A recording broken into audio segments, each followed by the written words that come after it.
올 한 해 우리 교회 표가 무엇입니까? 하나된 우리, 동행하는 우리, 하나된 교회. 이게 저희 교회 표어입니다. 그 중에 두 번째 주제인 성도와의 동행에 대해서 우리가 함께 말씀을 나누고 있습니다. 제가 성도와의 동행이라고 하니까 우리 목사님께서 서로 사이좋게 지내라고 하시는구나 라고 생각하실 수 있습니다. 맞습니다. 사이좋게 안 지내는 것보다 사이좋게 지내는 게 당연히 좋죠. 그러나 그거보다 더 깊은 의미가 성도와의 동행 가운데 있습니다. 여기서 말하는 성도와의 동행이란 부활하신 주님께서 세상 끝날까지 우리와 함께 하신다는 그 약속 위에서 우리도 서로의 삶에 동행하는 공동체가 되자는 그런 의미에서 성도와의 동행을 주제로 삼고 있는 겁니다. 그 동행의 가장 구체적인 형태가 바로 오늘 우리가 함께 생각해 볼 제자 훈련입니다. 한번 여쭤볼게요. 제자 훈련이라는 말을 들을 때 어떤 생각이 드십니까? 물론 제자 훈련 자체를 모르시는 분들은 그게 뭐예요? 라고 물어볼 수 있지만 교회를 그래도 좀 다니셨다라고 하시는 분들은 제자 훈련 하면은 무슨 프로그램 이야기하는 건가? 라고 생각하실 수도 있고, 또 어떤 분들은 제자 훈련에 대해서 한 번쯤은 많이 들어보신 분들 중에는 나 같은 사람은 제자 훈련을 받을 수 없어. 자기 스스로를 낮추거나 자신과는 상관없는 것이라고 생각할 수도 있을 겁니다. 또 어떤 분들은 이미 제자 훈련 받아봤는데 그때 배운 것들이 지금 자신의 삶에 얼마나 남아있나 라는 생각을 하면서 아쉬운 마음을 갖고 계시는 분도 계실 겁니다. 오늘 본문은 제자 훈련이 무엇을 목적으로 해야 하는지, 그리고 그 방향에 대해서 정확하게 우리에게 말씀을 해주고 있습니다. 제자 훈련은요, 단지 무언가를 많이 아는 것의 문제가 아닙니다. 많은 것을 배우고 알고 축적하는 것의 문제가 아닙니다. 제자 훈련은 누구에게 속했는가, 어떻게 살아야 하는가, 누구와 함께 끝까지 걸어가는가의 문제가 바로 제자 훈련의 목적입니다. 다시 말씀드리면 이 제자 훈련이란 성부, 성자, 성령 삼위일체 하나님께 속한 사람으로 살아가고 예수님의 말씀을 지키는 삶으로 형성되어지고 부활하신 주님의 임재 안에서 끝까지 동행하는 것, 이것이 바로 제자 훈련의 목적이다라는 것이죠. 마태복음 28장 오늘 19절에서 20절 말씀을 보면 여러분 이미 잘 아는 말씀입니다. 이 말씀을 대위임 명령이라고 얘기를 하죠. 이 명령은 처음에는 갈릴리산 위에 부활하신 예수님을 만난 11 제자에게 주어진 명령이었습니다. 그러나 그 사명은 그 11 제자에게만 갇혀있지 않고 부활하신 주님 교회 전체를 향한 말씀으로 확장되고 있다는 것을 우리는 알게 됩니다.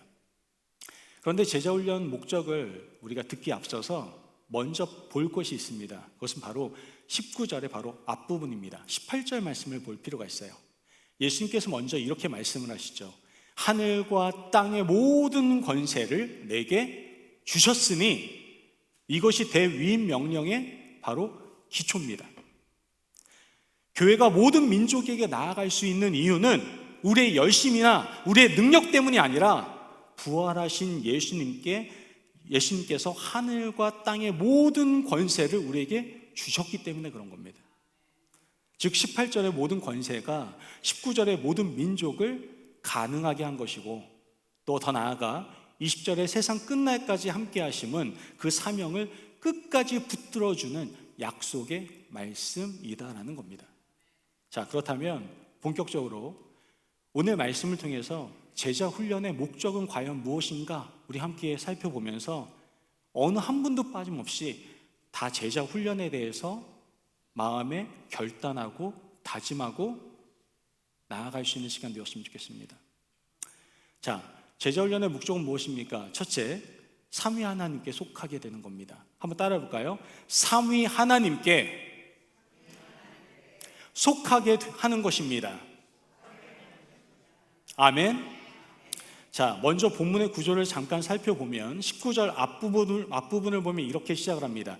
빨간 글씨만 한번 같이 읽어보도록 하겠습니다. 시작. 그러므로 너희는 가서 모든 민족을 제자로 삼아. 아멘. 자, 오늘 우리는 이 말씀에서 눈에 딱 들어오는 말씀이 있습니다. 단어가 뭐가 들어오십니까? 우리 자주 듣는 말 있잖아요. 가라, 가서. 이런 거 눈에 확 들어오지 않습니까? 가라, 나아가라, 선교해라, 전도해라. 이 말씀 우리 교회 다니면서 얼마나 많이 들었습니까? 물론 가는 거 중요합니다. 제자를 삼는다는 것은 가만히 앉아 있는다라고 해서 저절로 이루어지는 것은 절대 아닙니다. 주님의 권세를 의지하여 실제로 나아가는 사명 필요합니다. 그렇기 때문에 이 가는 것은 제자 삼는 것과 분리할 수는 없습니다. 하지만 오늘 본문에서 우리가 주의 깊게 살펴봐야 될 것은 가라가 아닙니다. 오늘 헬라어 원문으로 보면은 중심되는 단어가 따로 보입니다. 그 단어가 바로 마테오사테입니다. 이 마테오사테라는 이 단어는 바로 제자로 삼으라라는 뜻입니다. 제자로 삼으라. 다시 말해 본문의 핵심 명령은 단순히 가라, 이동해라 이런 것이 아니라 사람을 제자로 삼아라, 이것이 바로 핵심 명령이다라는 것을 오늘 본문은 우리에게 얘기해 주고 있는 겁니다. 여러분, 교회의 명령이고 믿는 사람의 명령입니다. 뭐예요? 제자로 삼는 것. 우리는 서로 제자로 삼아야 됩니다. 목사만 우리 성도들을 제자로 삼는 것이 아니라 서로가 성도의 동행을 하면서 서로가 제자로 삼을 수 있는 건강한 공동체가 되어야 될 줄로 믿습니다. 아멘. 즉 가서는 그 사명을 수행하기 위한 방식일 뿐이고 제자로 삼으라가 바로 핵심 명령임을 우리는 알게 되는 겁니다. 그렇다면 예수님께서 제자로 삼는 일을 구체적으로 제시한 모습이 무엇일까요? 어떻게 해야지 제자로 삼는 일이 이루어진다라고 얘기하고 있습니까? 성경은 바로 세례와 가르침이라고 말씀을 하고 있습니다. 마태복음 28장 19절 하반절 말씀 빨간 글씨 같이 한번 읽어보도록 하겠습니다. 시작. 아버지와 아들과 성령의 이름으로 세례를 베풀고. 자, 여러분 세례 받아보셨죠? 우리가 교회를 다니다 보면 믿음 생활 어느 정도 하다 보면 우린 다 세례를 받습니다. 물론 이 중에선 세례를 아직 받지 않으신 분들도 계실 겁니다. 어찌됐든 세례라는 아마 단어는 들어보셨을 겁니다. 교회를 오래 다니셨거나 오래 다니지 않았다 해도 세례에 대한 기본적인 이해는 있을 겁니다. 입교할 때 하는 것, 입교 의식 이 정도로 생각할 수 있죠. 교인이 되는 절차 또는 신앙을 공개적으로 고백하는 어떤 예식, 이벤트 정도 이렇게 생각할 수 있을 겁니다. 물론 세례는요 공개적인 고백의 의미를 가지고 있습니다. 하지만 오늘 본문은 세례를 그보다 훨씬 더 크고 깊은 사건이다라는 것을 우리에게 알려주고 있습니다. 자, 오늘 본문에 나오는 아버지와 아들과 성령의 이름으로 이렇게 얘기하잖아요. 뭐뭐의 이름으로 이렇게 얘기하잖아요. 이걸 헬라어로 보면은 에이스라는 단어를 사용하거든요. 에이스. 이 에이스라는 단어의 뜻은 뭐냐? 뭐뭐 안으로라는 뜻입니다. 안으로. 즉 무슨 얘기를 하는 거냐? 방향성을 가리키고 있는 겁니다. 이름과 권위와 소유 안으로 들어가는 것, 뭐뭐 안으로 들어가는 것, 그 말씀을 지금 하고 있는 겁니다. 즉 세례란 무엇이냐? 아버지와 아들과 성령의 이름, 곧 삼위 하나님의 권위와 소유와 관계 안으로 들어가는 사건, 이것이 바로 세례다라고 말씀을 하고 있는 거예요. 여러분, 세례는요 이전의 소속에 나와서 아버지와 아들과 성령의 이름이 가리키는 새로운 소속 안으로 들어가는 사건입니다. 옛날에 속해 있던, 세상에 속해 있던 내 자신에서 벗어나서 이젠 새로운 소속의 사람으로 나아가는 겁니다. 한마디로 말하면 주권이 바뀌고 방향이 바뀌고 정체성이 바뀌는 그 순간이 바로 세례다라는 것이죠. 그런데 여기서 말씀드리고 싶은 것은 세례가 단지 소속의 전환만을 의미하고 있지는 않는다라는 겁니다. 로마서 6장에 보면 사도 바울은 세례를 뭐라고 얘기합니까? 그리스도와 함께 죽고 그리스도와 함께 살아나는 사건으로 설명을 하고 있어요. 우리는 세례를 통해 그리스도의 죽음과 부활에 연합된 자로 고백을 하게 됩니다. 갈라디아 3장에서는 세례받은 자가 그리스도로 옷을 입었다라고 얘기를 합니다. 그러므로 세례는 단지 이제 나는 기독교인이야? 라는 이런 외적 표시가 아니라 그리스도와 연합되어 옛사람은 죽고 새 생명 가운데 살아가도록 부름받은 은혜의 표지가 바로 세례다라는 것을 우리는 알게 되는 겁니다. 여러분, 세례는요, 삼위일체, 성부, 성자, 성령, 이 삼위의 하나님의 이름과 권위와 소유 안으로 들어가는 사건인 동시에 그리스도와 연합되어서 옛사람은 죽고 새 생명으로 살아가도록 부름받은 그 놀라운 자리가 바로 세례다라는 것을 우리는 알게 되는 겁니다. 제자훈련의 첫 번째 목적은 바로 이겁니다. 사람들은 더 많은 종교 지식으로 채우는 일이 아니라 사람들이 진정으로 누구에게 속했는지를 알게 하고 그 소속의 전환을 실제 삶에서 살아가게 하는 일, 그것이 바로 제자훈련의 첫 번째 목적이다라는 것이죠. 한번 생각해 볼까요? 세례받고 시간이 어느 정도 흐르신 분들이 계실 수 있어요. 저도 아동 세례 받고 그다음에 이제 고등학교 돼서야 이제 세례 입교하고 그랬는데요. 오랫동안 세례를 받고 지나온 다음에 지금 여러분 자신이 과연 누구에게 속해 있다라고 느끼고 계십니까? 정말 성부, 성자, 성령 삼위의 하나님 안에 속해 계십니까? 아니면 옛버릇 못 고치고 또 옛 소속에 또 들어가셔서 허우적대고 계십니까? 세례 때의 그 결단, 그 소속의 전환이 지금도 여전히 여러분의 삶을 이끌어주고 있습니까? 제자훈련은요, 그 세례의 의미를 날마다 다시 살게 하는 과정인 겁니다. 나는 아버지와 아들과 성령의 이름에 속한 사람이다. 이 정체성이 살아있을 때 비로소 제자도가 시작될 수 있고 제자의 삶을 살아갈 수가 있게 되는 겁니다. 더 나아가 본문은 뭐라고 얘기합니까? 세례가 모든 민족을 향한 것이라고 말씀하고 있습니다. 마태복음 안에서 이건 매우 중요한 전환 중에 하나입니다. 예수님께서 공생의 초반에 제자들에게 어디로 가라고 그랬어요? 이스라엘 집에 잃어버린 양에게 나아가라고 말씀하셨거든요. 하지만 부활 이후에 그 범위가 열방 전체로 확장되는 것을 우린 보게 되죠. 즉 복음은 한 민족이나 한 문화에 갇히지 않는다라는 겁니다. 이스라엘을 배제하는 것이 아니라 이스라엘을 넘어 열방으로 확장되고 있는 것을 우리에게 말씀해 주고 있는 것이죠. 우리 교회도 마찬가지입니다. 제자 훈련의 시야가 교회 안, 우리에게 익숙한 사람들 안에서만 머물러서는 안 됩니다. 물론 우리 교회 안에 있는 한 사람, 가정 안에 있는 한 사람, 직장과 이웃 가운데 있는 그 한 사람에서부터 시작될 수는 있습니다. 그러나 그 지평은 언제나 모든 민족을 향해 열려 있어야 된다는 것이죠. 제자훈련은 우리끼리 더 익숙해지는 과정이 아니라 삼위 하나님께 속한 사람들이 더 많아지도록 부름받은 선교적 사명이다라는 것을 우리는 깨달아야 합니다. 그러므로 제자훈련의 첫 번째 목적은 사람을 삼위 하나님께 속하게 하는 겁니다. 우리는 세례를 통해 아버지와 아들과 성령의 이름 안에 들어간 사람들입니다. 그러므로 제자훈련을 통해 그 소속의 은혜를 날마다 기억하며 살아가실 수 있는 저와 여러분이 되시기를 주님의 이름으로 축복합니다. 아멘. 여러분, 제자훈련의 첫 번째 목적이 뭐라고요? 삼위 하나님께 속하게 하는 것이라고요. 우리 서로가 그 일을 행하셨으면 좋겠습니다. 내 옆에 있는 사람들이 삼위 하나님께 속할 수 있도록, 그 정체성 가운데 이 어두운 세상 가운데 살아갈 수 있도록 힘차게 승리하며 승리 깃발을 흔들며 살아갈 수 있도록 도울 수 있는, 세워줄 수 있는, 제자훈련 시킬 수 있는 우리 모든 성도님들 되시기를 바랍니다. 제자훈련의 두 번째 목적은 바로 말씀을 지키는 삶으로 형성하는 것입니다. 따라해볼까요?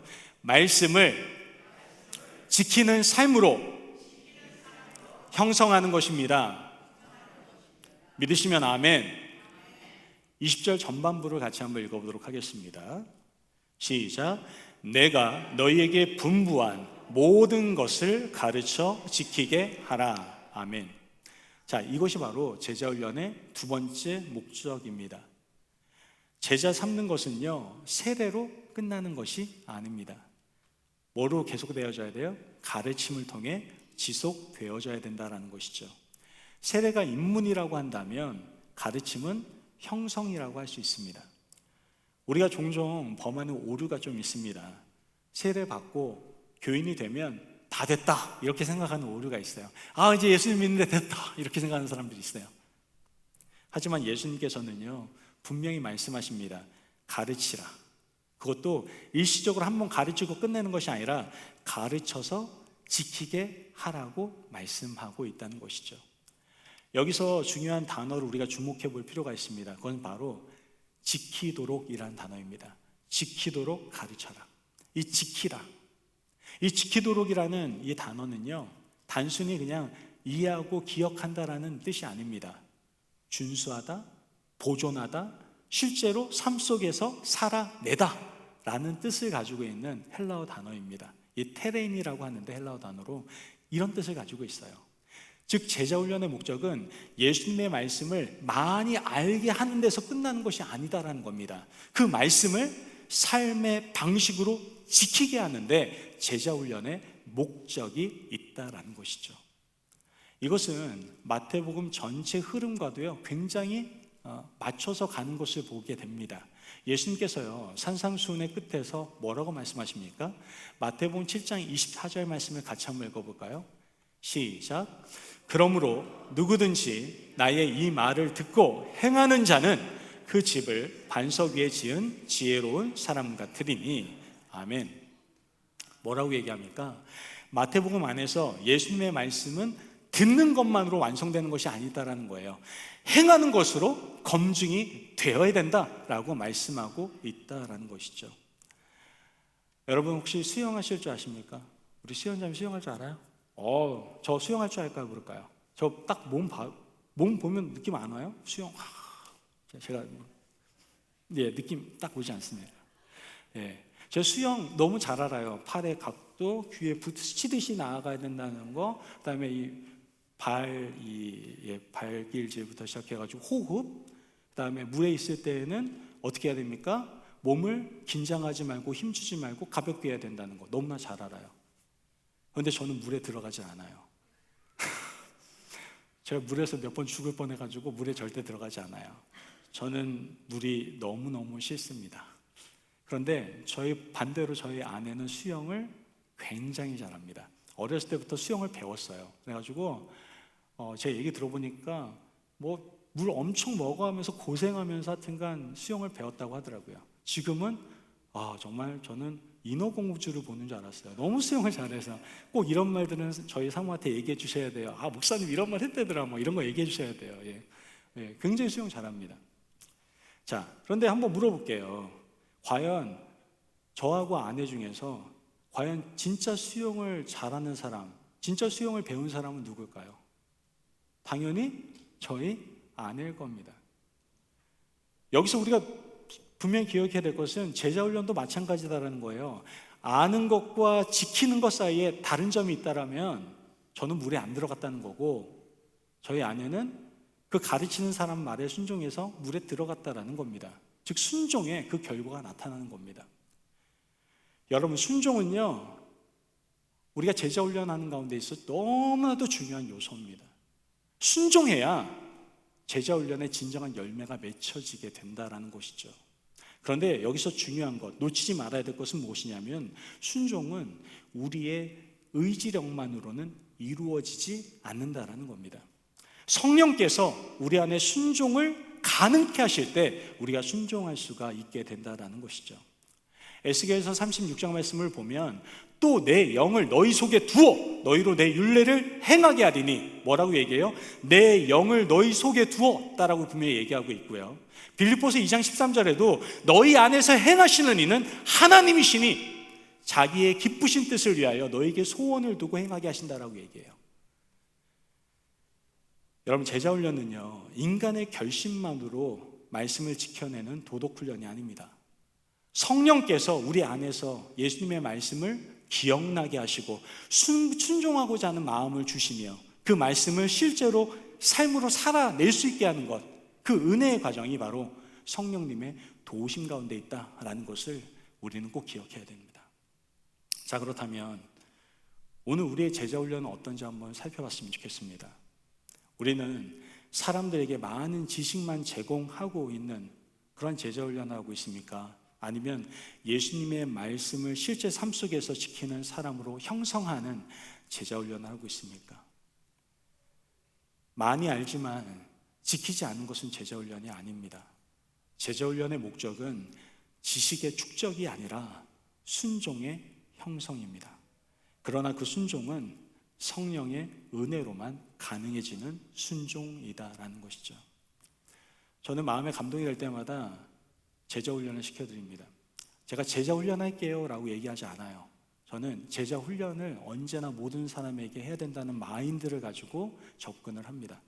최근에도 한 분에게 마음에 감동이 돼서 우리 함께 말씀을 나눕시다 라고 얘기했어요. 짧지만, 아주 짧지만 아침에 말씀으로 시작했으면 좋겠습니다 라고 말씀을 드리고 시작을 했습니다.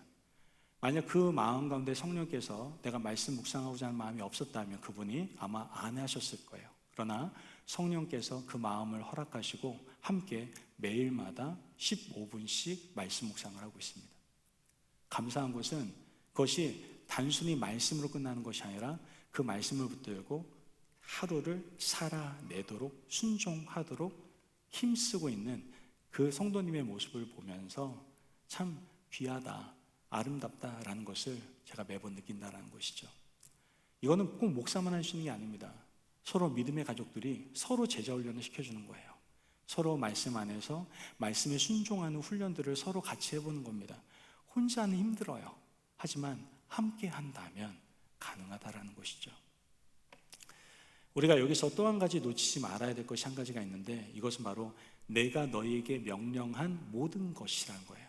여기서 모든 것은 다른 것이 아니라 예수님의 가르침 전체를 이야기하고 있는 겁니다. 부분이 아니라 전체를 얘기하고 있는 거예요. 이것은 윤리적 완벽주의를 요구하는 말이 아닙니다. 예수님의 가르침 전체를 삶의 기준으로 받아들이는 총체적인 제자도의 삶, 제자로서의 길을 말씀하고 있는 겁니다. 예수님의 가르침은요, 어느 한 부분만으로 다루어지지 않습니다.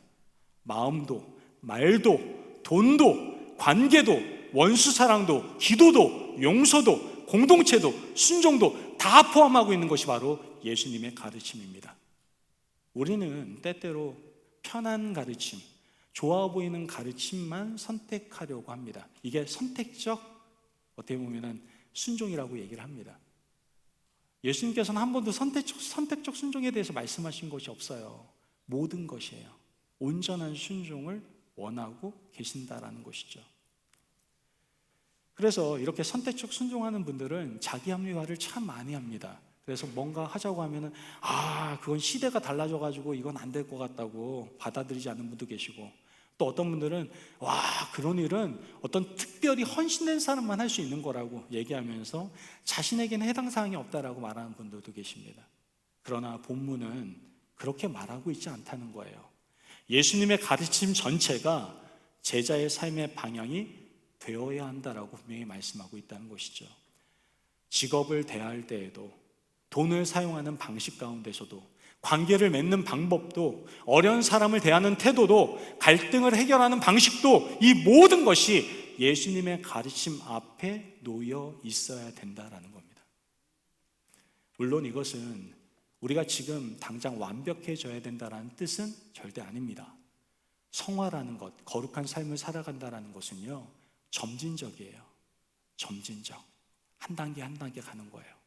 우리는 아직 자라가는 중입니다.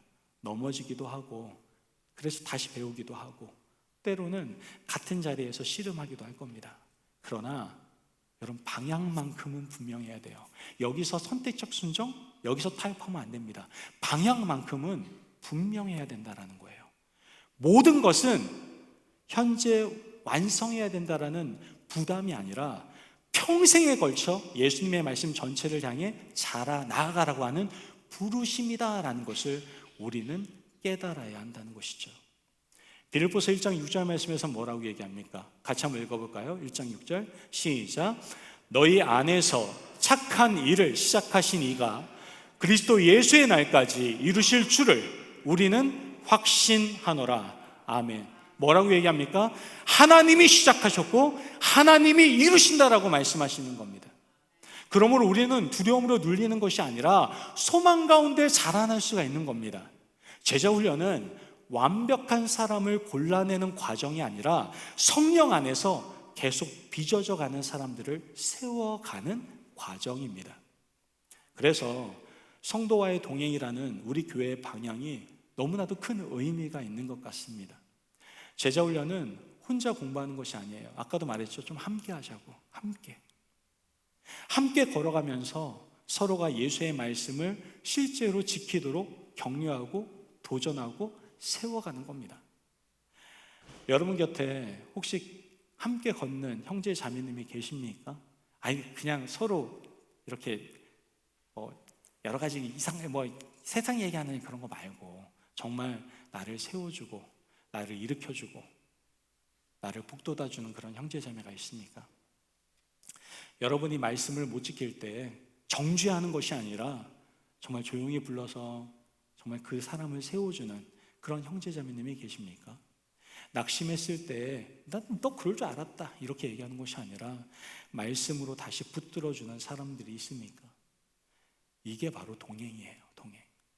그것이 바로 제자 훈련의 현장인 겁니다. 저는 우리 교회가 제자 훈련의 현장이 됐으면 좋겠어요. 서로 정죄하고 질타하고 비판하는 것이 아니라 서로 세워주고 일으켜주고 격려해주고 서로 함께 걸어주는 것, 이런 제자훈련의 장이 바로 우리 교회가 되었으면 좋겠습니다.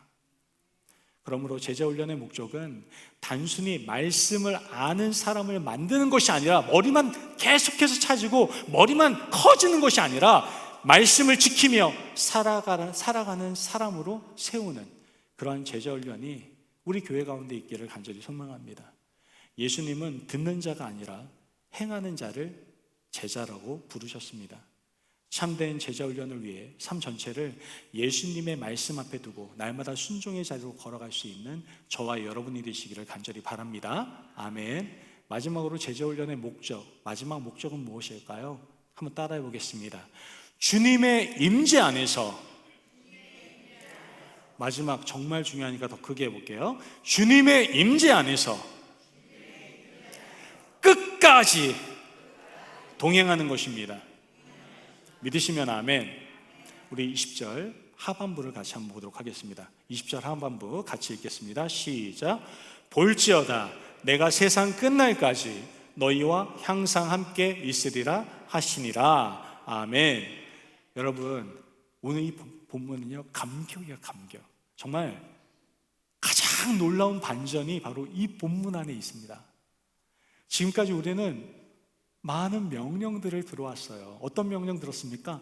가라, 가서, 그 다음 제자를 삼아라, 가르쳐라, 지켜라, 이런 명령을 엄청나게 들었잖아요. 그죠? 중요하죠.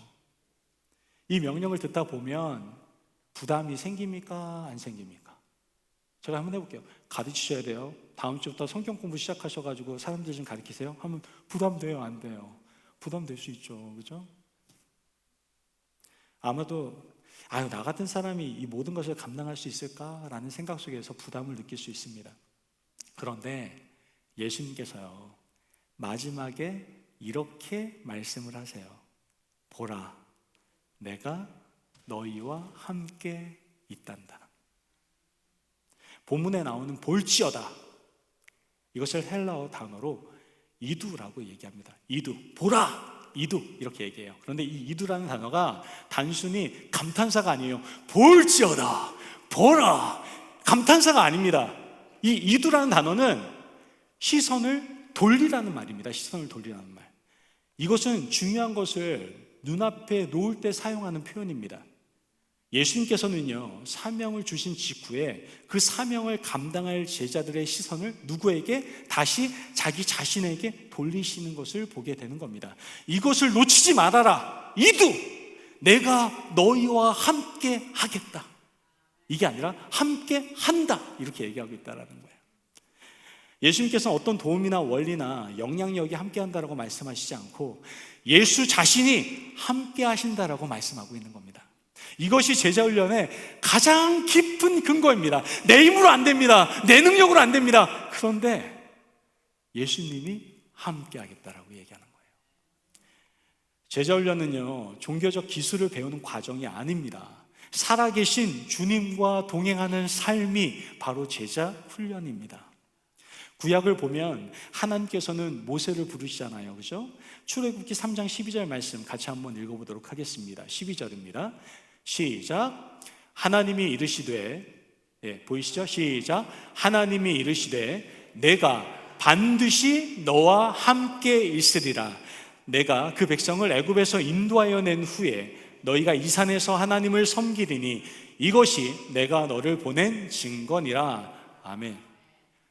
하나님께서 모세에게 사명을 주실 때에도 내가 함께한다 라고 얘기했어요. 여호수아도 똑같습니다. 여호수아도 세우실 때 똑같은 말씀을 하세요. 하나님께서는 사람에게 사명을 위임하시고 명령하실 때 반드시 하나님 자신에 대한 임재를 약속하셨습니다. 함께하겠다라고 약속하셨어요. 그런데 이제 부활하신 예수님께서 바로 동일한 형식으로 말씀을 하고 계시는 겁니다. 내가 너희와 함께 있다. 이것은 단순한 위로 문구가 아닙니다. 너무나 힘들어하니까, 너무 부담스러워하니까 내가 너와 함께 있을게, 그냥 이런 위로 문구가 아닙니다. 예수님께서 구약의 하나님이 하신 말씀의 형식을 그대로 가져와서 약속하고 계시는 겁니다. 더군다나 있으리라 라고 하는 이 말씀은 미래형이 아니에요. 원문을 보면은 에임이라는 단어를 사용하는데 현재형입니다. 현재형. 이 말은 내가 함께 있을 것이다가 아니라 뭐예요? 내가 함께 있다라고 말씀하시는 거예요. 즉 예수님의 임재는 언젠간 시작될 약속이 아니라 지금 바로 이 순간부터 시작되는 현재적 임재다라고 말씀하고 있는 겁니다. 지금 예배드리고 있는 바로 이 시간에 에이미 이 시간에 함께하고 있다라고 말씀하시는 거예요. 우리가 함께 예배드리는 이 시간도 말이죠. 우리가 주의해야 될 것은 이 현재적 임재는 내 순간적인 감정이나 경험에 달린 것이 절대 아니다라는 것을 우리가 알아야 한다라는 겁니다. 우리가 느끼면은 뭔가 계시는 것 같고 느끼지 못하면 안 계신 게 아니에요. 뭐 찬양할 때 와 오늘 찬양은 좀 왠지 감동이 되는데 그러면은 예수님의 임재가 있는 것 같고 와 오늘은 찬양 부르는데 별로 감동이 없어. 그러면 예수님의 임재가 없는 것 같고 말씀 드릴 때도 마찬가지입니다. 와 오늘 말씀이 너무나 은혜가 되는데 그러면 예수님의 임재가 있는 것 같고 와 오늘 말씀은 모르겠네. 그러면 예수님의 임재가 없는 것 같습니까? 여러분 그거 아닙니다. 주님의 임재는 우리의 감정이 아니라 어디에 있습니까? 주님의 약속 위에 서 있는 겁니다. 믿으십니까? 아멘. 그러므로 지금 이 시간에 바로 이 시간에 예수님의 임재는 함께하고 있습니다. 우리는 보는 것으로 행하지 않고 믿음으로 행하는 사람들입니다. 그러므로 하나님의 임재를 지금 볼 수 있어야 돼요. 하나님의 영광을 우리는 함께 볼 수 있어야 되는 것이죠. 아무것도 느껴지지 않는 날에도 주님은 함께 하십니다. 기도가 막히는 날에도 주님 함께 하세요. 실패하고 낙심하는 그 순간의 자리에서도 함께 하고 계시고 내가 얼마나 힘들고 주저앉고 싶을 때 그때도 주님은 함께 하십니다. 그리고 그 임재는 세상 끝날까지 이어진다라고 약속하십니다. 그래서 이 약속은 현재적 임재이면서 또한 종말론적 약속이기도 한 겁니다. 지금 함께 하시는 주님께서는 역사의 끝까지 세상 끝날까지 자기 백성과 함께 하신다라고 말씀하십니다. 우리의 제자훈련은요 짧은 프로그램 안에서 끝나는 그런 어떤 이벤트, 일이 아닙니다. 주님께서 세상 끝날까지 자기 교회를 붙드시는 임재의 약속 안에서 이루어지는 일이다라는 것이죠. 더 나아가 우리는 이 임재가 성령을 통해 우리 가운데 실제가 된다라는 것을 기억해야만 합니다. 부활하신 그리스도는 성령을 통해 자기 백성 안에 거하시고 교회 가운데 역사하시며 우리를 제자로 빚어가십니다. 그러므로 주님의 임재는요 절대로 추상적인 위로가 아닙니다. 성령 안에서 우리를 가르치고 깨우치고 순종하게 하며 서로 사랑하게 하시는 실제적인 임재다라는 것이죠. 여기서 우리 마태복음의 아름다운 구조를 보게 됩니다. 여러분 마태복음 1장 23절 말씀 기억나십니까? 제가 계속해서 이거 반복하는 말씀인데요. 1장 23절 같이 한번 볼까요? 제가 읽어드리겠습니다. 보라, 처녀가 잉태하여 아들을 낳을 것이요 그의 이름을 임마누엘이라 하리라 하셨으니 이를 번역한즉 하나님이 우리와 함께 계시다 함이라. 자, 마태복음은 뭐로 시작합니까? 임마누엘로 시작을 합니다. 그리고 오늘 본문 28장 마지막에는 부활하신 예수님께서 직접 말씀을 하십니다. 내가 너희와 함께 있다. 임마누엘로 시작해서 임마누엘의 자기 선언으로 끝나는 것이 바로 이 마태복음의 말씀입니다. 마태복음은 시작과 중간과 마지막에서 반복해서 계속 이 진리를 말씀해 주고 있습니다. 주님은 자기 백성과 함께 하시는 분이다 라는 진리를 우리에게 너무나도 분명하고 선명하게 보여주고 있다는 것이죠. 그러므로 여러분, 이 대위임 명령의 마지막은 절대 우리에게 부담으로 다가와서는 안 됩니다. 이 위임 명령을 통해서 우리는 뭘 느껴야 됩니까? 임재를 느껴야 되는 겁니다.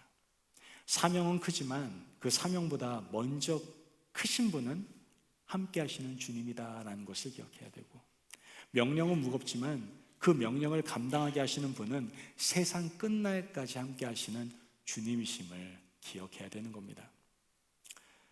여러분, 제가 요즘 운동을 좀 하거든요. 딱 봐도 운동하는 것 같죠, 요즘. 열심히 운동합니다. 열심히. 근데 처음에 운동할 때 제가 운동 너무 하기가 싫었어요. 운동 혼자 한다는 게 참 쉽지 않더라고요.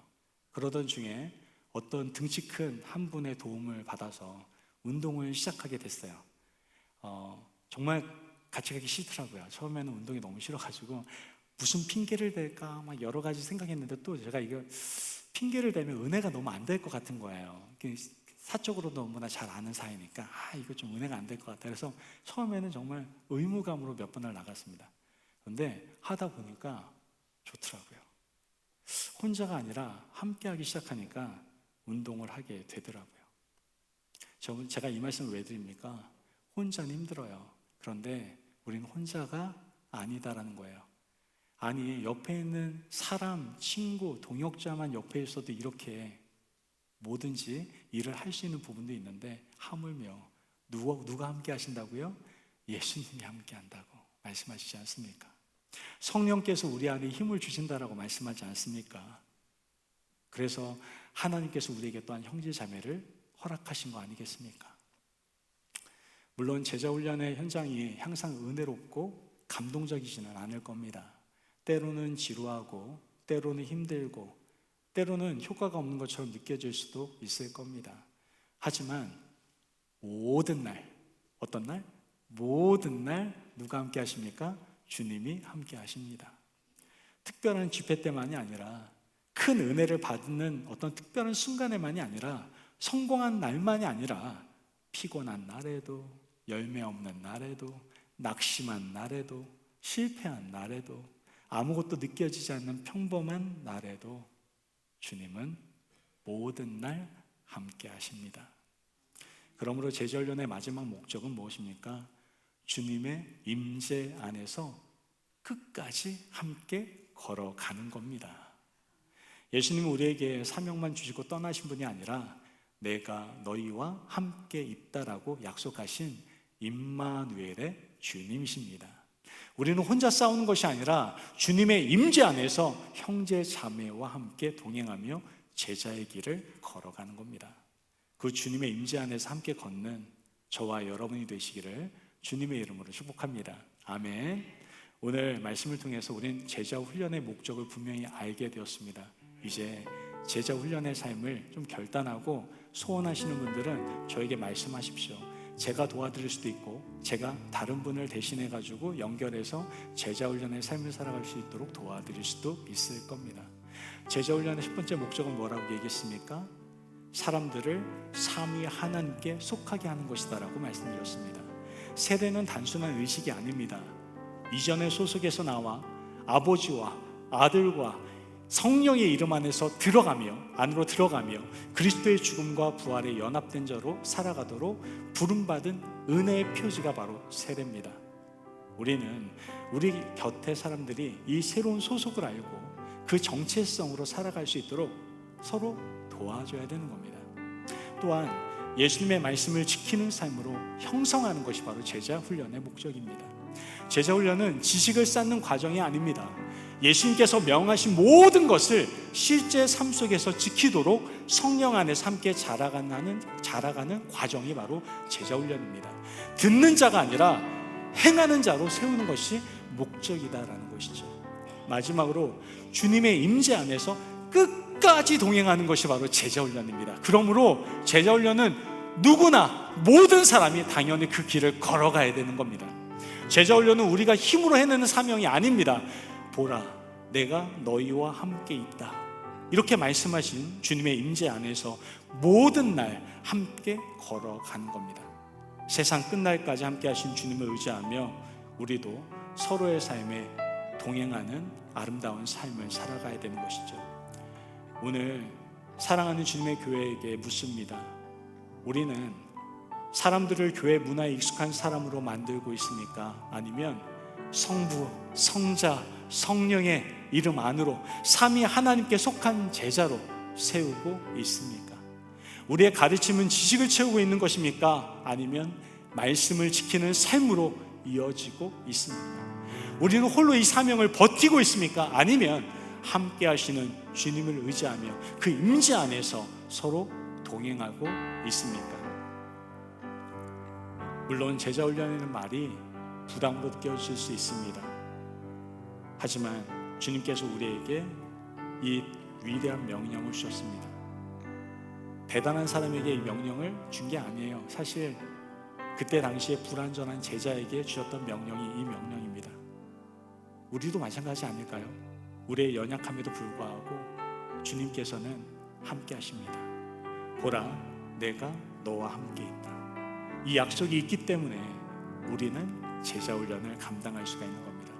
이 약속이 있기 때문에 서로의 삶에 동행하는 것이 가능하다라는 것이죠.